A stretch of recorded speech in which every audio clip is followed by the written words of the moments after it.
The purpose of this paper is to provide a conceptual explanation and formal proof of an original equation, which bases itself upon the fundamental parameters of the well-known Drake formula. The objective of this original work aligns with that of the Drake equation. Estimate the number of civilizations in our galaxy, but with two major changes. First, to specify our estimation and to be a function of time. And secondly, to eliminate the longevity, L, parameter completely. These changes are significant as this reduces our domain of possible inputs into a set of probabilities, making estimations notably less controversial, with L being difficult to ascertain and more precise, a function of time, as opposed to a probabilistic argument. This short paper has two main sections. Firstly, we will explore the conceptual framework from which this equation is grounded upon, then we will do a simple formal proof using first-order differential calculus modeled after the mixing problem. In computer science, a Q is an abstract data type, ADT, that holds a contiguous set of data entries. Its defining property is that we insert some data entry on one side but remove data on the opposite side. Essentially, it is a collection of objects with some insertion/removal procedure. Let us take the Milky Way galaxy as a super Q of arbitrarily large memory allocated to it. Now consider the star systems that atomize our galaxy.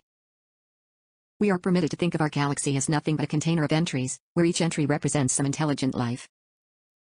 Humanity is one entry in this container object. We want to find an expression of time that estimates the number of entries in this container. Let us take the star systems inhabited by intelligent life, as defined in Frank Drake's parameterizations of his equation, as the data entries of our super Q.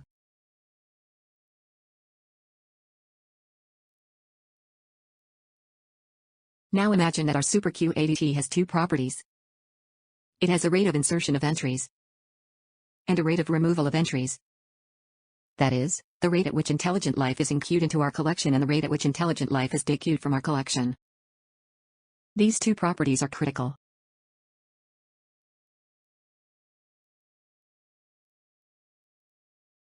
To illustrate, high insertion rate and low removal rate would indicate an optimistic view of the galaxy in terms of conscious life. Many life forms would be birthed in the galaxy and very few extinctions would occur. On the other hand, low insertion and high removal would indicate a pessimistic view of the galaxy, with life being very rare and high probabilities of extinction. The expected reality must probably be somewhere between these four extremes.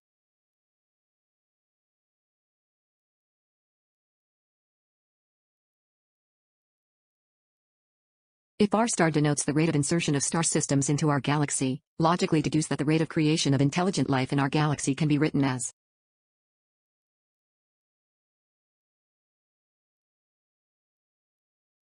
This is simply the Drake equation, where the parameters f sub c and L have been removed, yielding a rate of creation of civilizations per year.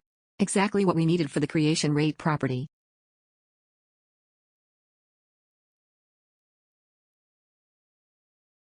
The key to deriving the rate of destruction stems from understanding the well-known mixing problem. A common approach to solving the rate of removal in a mixing problem is to multiply the concentration of our entity of interest, be it a solution or population, by the rate at which it leaves the system.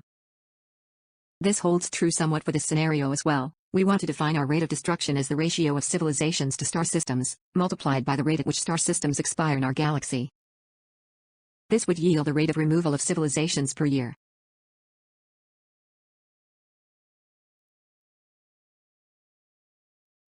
This expression is close, however it cannot be this simple. This expression above assumes the rate of extinction for civilizations in our galaxy is equal to the average rate at which stars expire.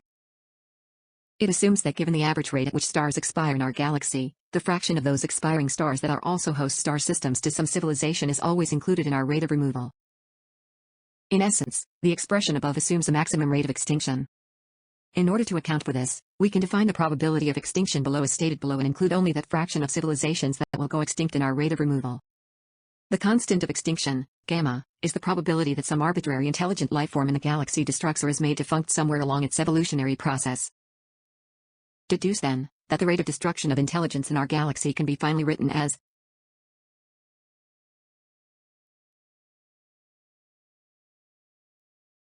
It is important to understand here, that the expression above is the rate on average at which civilizations go extinct across our galaxy. Furthermore, It must be clarified that the rate itself is not necessarily associated with the point in time at which stars expire. It is merely an expression that selects the average number of stars that expire per year, then of that set of expiring stars, selects a subset of expiring civilizations given the extinction probability. Do not limit the point in time to which a civilization goes extinct to the actual point in time their host star expires, as the expression holds true given any arbitrary offset in time from a host star's expiry date. Once again, this is because it is a ratio, or equivalently, a rate on average.